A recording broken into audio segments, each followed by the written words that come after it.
Synchronicity, meaningful patterns in life. When coincidence has a message, what if the moments you can't explain, the dream that comes true, the sudden shiver of recognition, the object breaking for no reason weren't just coincidence, but invitations. This video explores Carl Jung's revolutionary insight into synchronicity, the mysterious link between inner experience and outer events. Through Jung's personal visions, strange phenomena, and profound encounters with Eastern wisdom, we journey beyond logic into a realm where meaning not cause governs reality. From mandalas and the first Ching to his dialogue with quantum physics, Jung invites us into a world where the unconscious speaks in symbols and life responds with signs. This isn't mysticism, it's psychological awakening. If you've ever felt that something deeper was guiding you, this video may offer the map you've been waiting for. Stay with us, because when you learn to read the world differently, you stop running from the unknown and start walking toward your whole self. When strange experiences shatter early perceptions, there is a paradox in life. People tend to speculate and form the most opinions about what they do not understand. Carl Jung sensed this early in life, when he began experiencing strange phenomena that no one could explain. Jung's childhood was not filled with idyllic dreams or carefree games. It was interrupted by violent nightmares, vivid images, and sudden, inexplicable intuitions. At times, he believed he was going insane, but instead of rejecting or ignoring these experiences, Jung ventured into the fear as if entering a labyrinth with no exit, hoping that within it, he might discover something true about his own nature. One of his most terrifying visions came before World War I. Jung saw golden waves, ruin, and thousands of dead bodies. A voice within him said, "Look, it is real, and it will happen. You must not doubt this." When the war broke out shortly thereafter, he realized these visions were not symptoms of psychosis, but something deeper, a voice from within, from what he would later call the collective unconscious. What made Jung different was not that he had strange experiences, but that he refused to repress or dismiss them. Instead, he asked, "Where do these visions come from? Why do they eerily coincide with reality? Is there a link between the inner mind and the outer world?" This was the beginning of a journey not just into psychology, but into the hidden structure of living reality. The things that frighten us, the unexplainable events, may in fact be the first doors to awakening. Within each person lie experiences that have no name, neglected intuitions, moments we dare not share, but Jung showed us, if we have the courage to face them, they may lead to the deepest kind of self-discovery, not through knowledge, but by accepting uncertainty as a vital part of inner strength. Sometimes, the first step towards self-mastery is not emotional control, but learning not to flee from what we don't yet understand. Unexplainable phenomena and the opening of another world. Jung's youth was not only haunted by violent dreams, it was shaken by bizarre physical events that defied the understanding of his time. One summer afternoon, while studying in a quiet room, he heard a loud crack, like a gunshot. Rushing to investigate, he found that the solid wooden table in the living room had split clean, from edge to center. No one had touched it. There was no tremor, yet the table bore a wound as if an invisible force had struck it. 2 weeks later, it happened again. A bread knife recently used and safely stored shattered into pieces inside a cupboard. No logical explanation could satisfy the rational mind of a teenage medical student. But Jung did not deny what had happened. He began to understand that some events cannot be explained by the usual chains of cause and effect.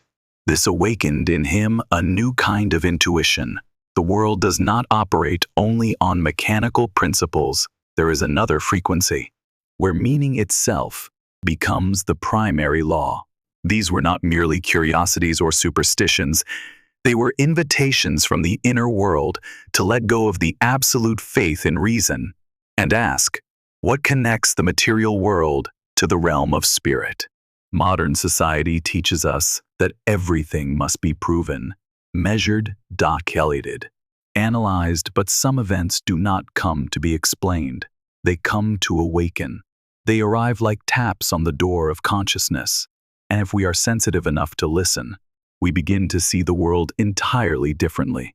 When you encounter a strange coincidence or an inexplicable moment, it does not mean you are losing control. It may mean you are stepping into a different layer of reality, one where the world does not speak in logic, but in symbols. And if you refuse to listen, you are also refusing connection with the deepest part of yourself. Jung didn't run. He listened, and that choice began a journey of turning the abnormal into a map of the inner world, a place where human strength is no longer built by muscle, but by awareness of the unseen. A fateful encounter with the East and the transformation of the soul in 1928.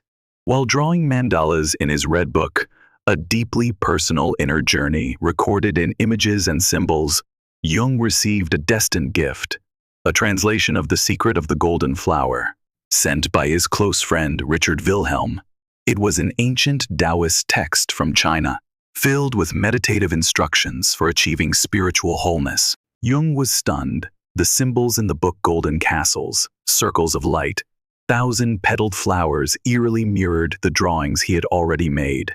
Despite never having been exposed to Eastern traditions, this was no longer coincidence. It opened a new door of understanding, a timeless wisdom, in which spirit and symbol were not dismissed as irrational, but honored as gateways to inner unity. Jung called this moment "The Flame Passed to Me" by Wilhelm. From that point on, he began to see alchemy, spirituality, and symbolism not as relics of superstition but as languages of the soul. To Jung, this wasn't merely a meeting with Eastern thought, it was a meeting with himself. These ancient symbols spoke of truths that language could not convey, that healing does not come from fixing the world, but from reconciling the broken parts within. In an era where people live disconnected from nature, the unconscious, and the soul, the integration of Eastern wisdom and Western psychology was not just a scholarly contribution. It was a wake-up call for anyone still searching for meaning beyond logic and performance. Because sometimes, strength does not come from being correct, but from the ability to listen to what we once rejected, the invisible, the unknown, the silent depths. Synchronicity, from wild intuition to a principle that shapes reality, from the unexplainable experiences of life and meaningful coincidences. Carl Jung gradually came to realize that there is another principle operating in the universe, not the linear chain of cause and effect, but the simultaneous unfolding of events filled with meaning. He called this synchronicity. He first used the term publicly in 1930. During a memorial speech for Richard Wilhelm Jung, described synchronicity as a mysterious principle through which events happen at the same time, as if connected by an invisible thread, yet without any causal relationship as defined by science. To Jung, synchronicity was not mystical or superstitious. It was a primordial language, a way in which the world and the human psyche mirror each other. When the mind reaches a certain depth, the outer world responds with symbolic events, as if life itself is answering you, even when you say nothing.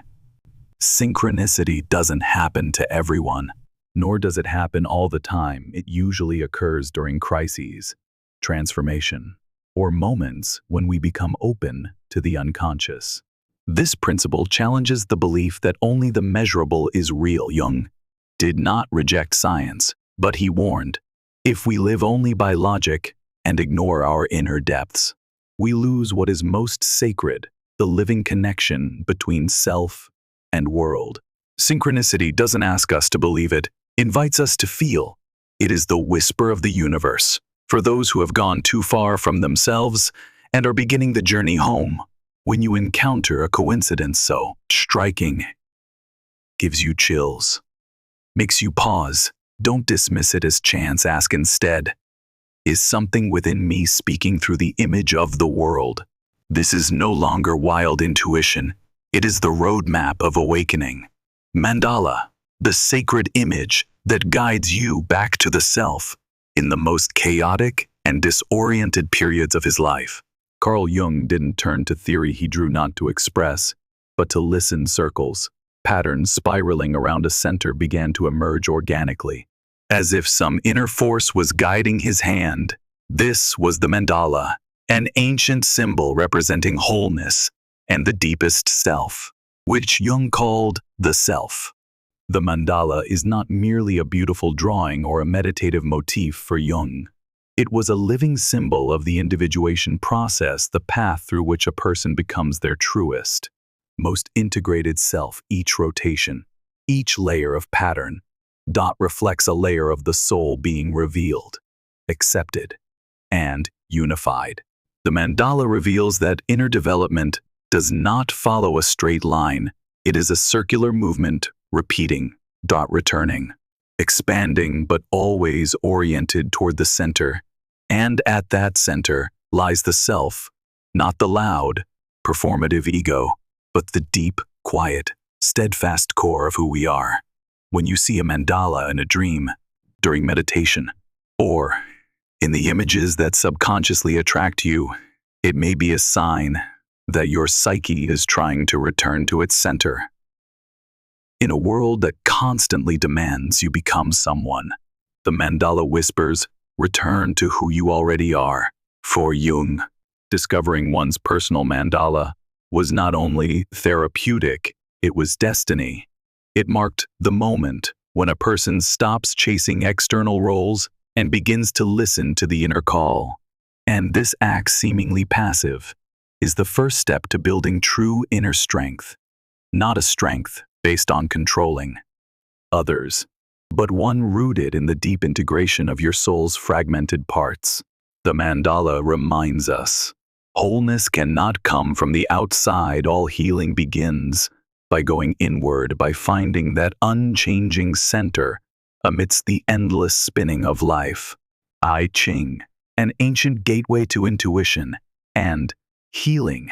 In his exploration of synchronicity, Carl Jung was deeply impressed by an ancient tool from China, the first Ching, or Book of Changes. With over 3,000 years of history, the first Ching does not offer definitive answers like fortune-telling, but instead invites the questioner into intuition, to perceive circumstances through a dimension where consciousness and the outer world interact like two sides of a single flow. Jung did not approach the I Ching as superstition. He treated it with deep respect, as a method for connecting to the depths of the unconscious. When patients faced major life decisions, or when he himself was in periods of confusion, Jung used the first Ching as a way of listening to what reason could not articulate. One famous example involved a male patient worried about his fiancée. He feared she might be controlling like his mother, someone who had psychologically crippled him. When consulting the first Ching, the result was hexagram 44. The powerful woman appears. Do not marry this woman. For Jung, this was not mere coincidence. It was a resonance between the man's unconscious fear and the symbolic message offered through the outer world. The I Ching suggests that what we call coincidence sometimes follows an inner structure. When a question is asked from the depths of the soul, that sincerity can evoke a form of synchronicity, an alignment between psyche and situation. This not only soothes emotional confusion, but awakens a new inner agency. As we begin listening to ourselves from a deeper layer, in an age where reason is revered and intuition is dismissed, the first Ching stands as a forgotten emblem of balance. It doesn't say, believe blindly, but rather, listen deeply. And when we truly listen, The strange thing is the world begins to answer. To Jung, this was vivid proof that healing doesn't come from banishing fear, but from entering into dialogue with it. And through that dialogue, we begin learning to manage emotion, not through rigid control, but through the wisdom of understanding. When psychology meets quantum physics, a dialogue between two worlds in his journey to understand synchronicity. Carl Jung didn't stop at psychology. One of his most influential relationships was with Wolfgang Pauli, a Nobel Prize-winning physicist and one of the founders of modern quantum mechanics. Pauli did not come to Jung as a scientific peer, but as a patient. He was in a psychological crisis, and his dreams were filled with strange, symbolic images. But these dreams would become a bridge, a place where a scientist and a depth psychologist could meet in the overlap between what is seen and what is known. The two began exchanging letters regularly for over 2 decades. These letters later compiled into the volume Atom and Archetype revealed a profound effort to connect two seemingly opposing worlds, exact science and depth psychology. And through this conversation, synchronicity began to emerge as a causal principle where time, space, and logic were no longer central, but gave way to meaning.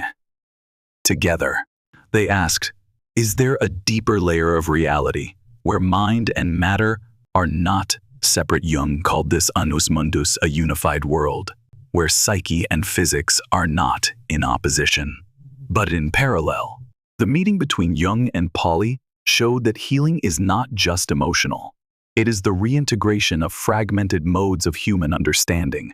When science and spirituality cease to cancel each other out and are allowed to converse, we gain the opportunity to move beyond dualistic thinking into a deeper and more unified consciousness. Under the light of Jung and Pauli, synchronicity was no longer strange.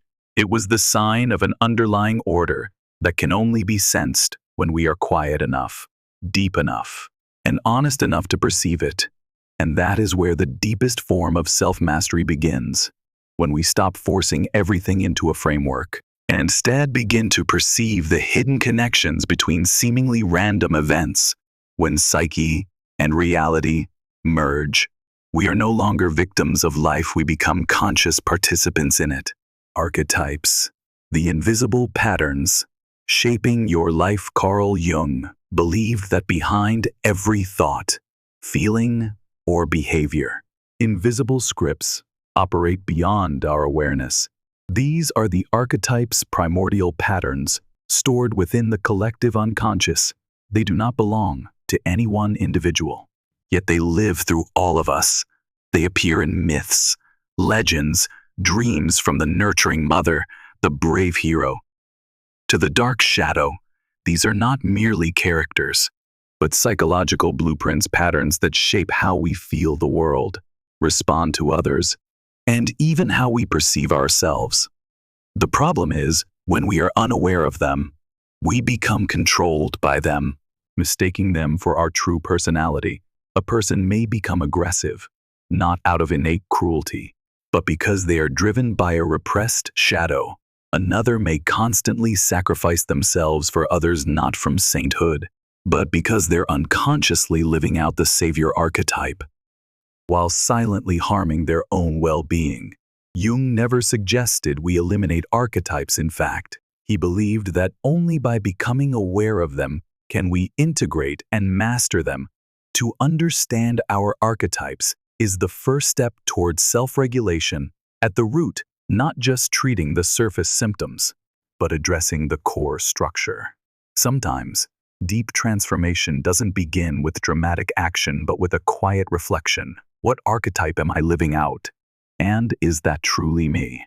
Onus mundus, where mind and universe are no longer separate. Carl Jung once posed a bold hypothesis. What if matter and consciousness are not separate realities, but two expressions of the same deep source? He called this concept annus mundus, one world, where psyche and physis, mind and matter, coexist and mirror each other.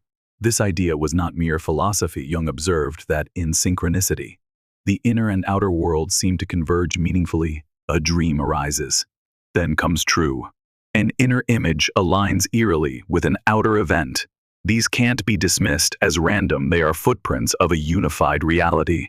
In unus mundus, the boundary between subject and object, between me and the world, becomes porous.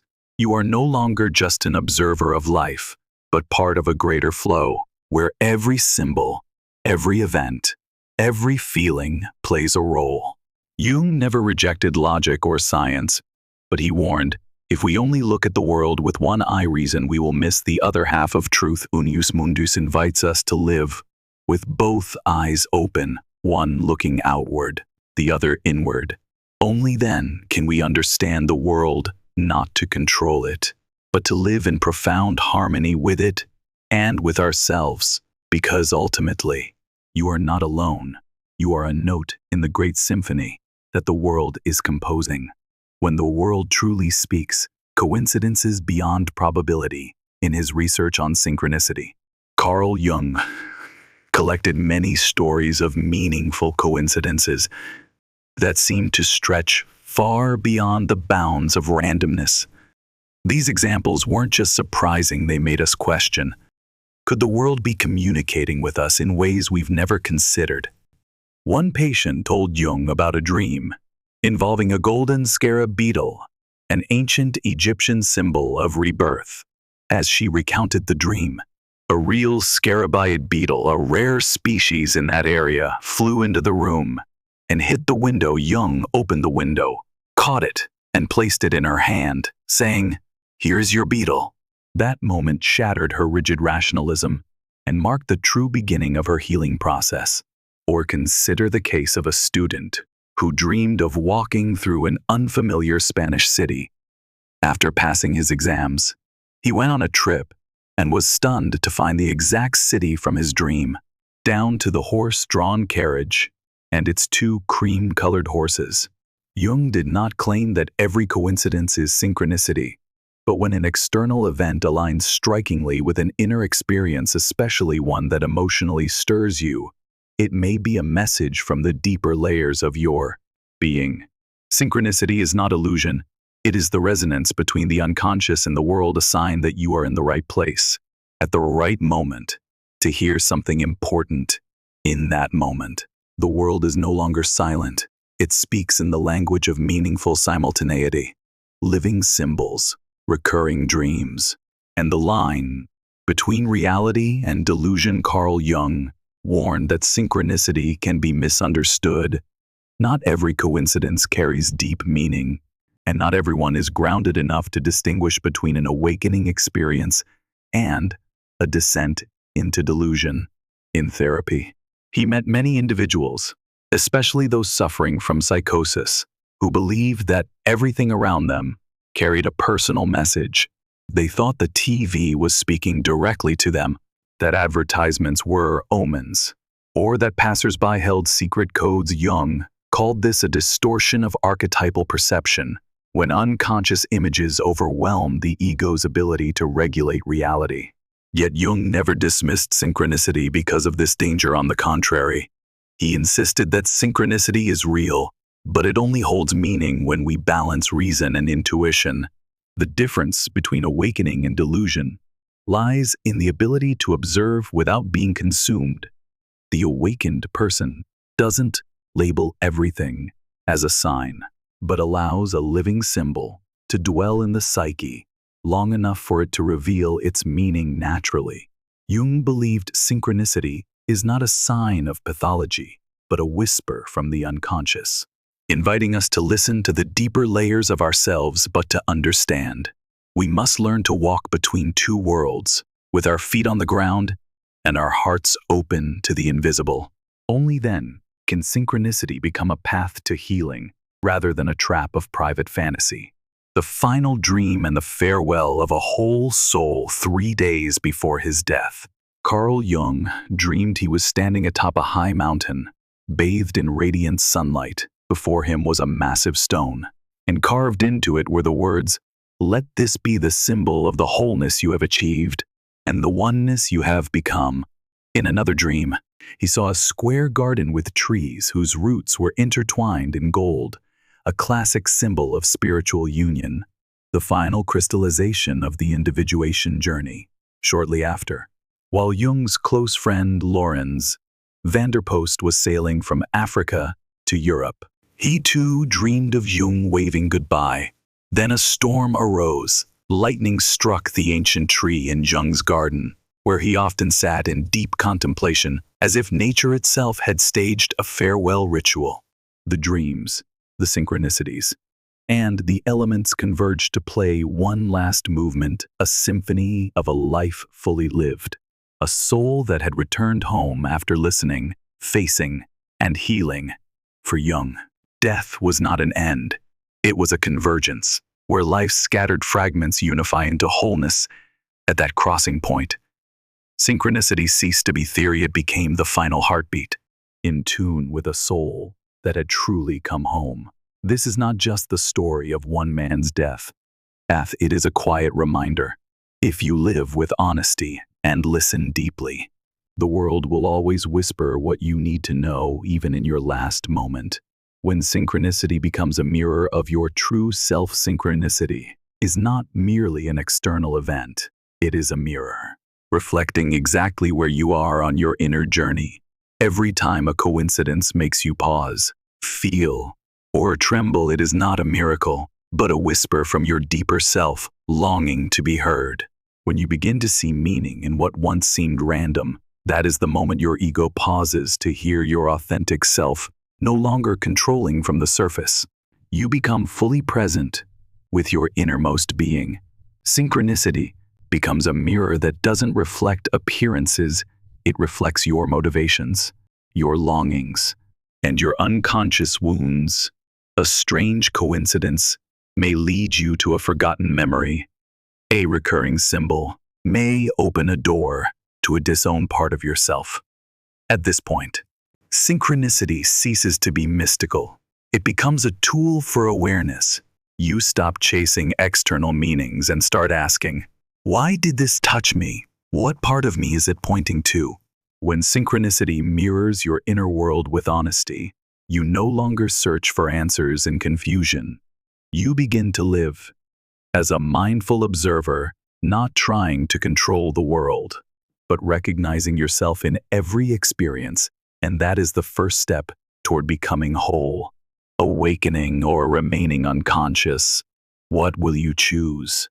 In the end, synchronicity doesn't come to make you believe in the mysterious. It comes to bring you home, not to the ego playing roles in the world, but to the authentic self that quietly lives beneath the layers of society, pain, and defense. Carl Jung never claimed that synchronicity should be fully explained to him. It was an invitation, a silent, profound reminder that things don't just happen. They happen to awaken something within you. You can continue on the usual path, analyzing, doubting, controlling, and discarding anything that defies logic. Or you can pause for a moment. If you listen when the world responds with strange coincidences, if you let living symbols reach your inner life, you might step into another reality. Not loud, not dramatic, but real enough to stop you in your tracks. Synchronicity won't live your life for you. It won't choose for you. It merely offers signs, and only you must decide. Continue drifting in unconsciousness, or turn back inward and begin to live as someone awake. Sometimes, all it takes is a single coincidence to awaken an entire forgotten journey, and from that moment on, life is no longer random. It becomes a message, a guide, a reflection of who you truly are. Synchronicity is not something to believe blindly, nor something to dissect with pure logic. It is an opening, a gentle nudge that reveals there is a deeper layer to life, where everything carries meaning if you are still enough to listen, and when you can hear it, that's when you stop living unconsciously and begin to live fully, awake, and whole.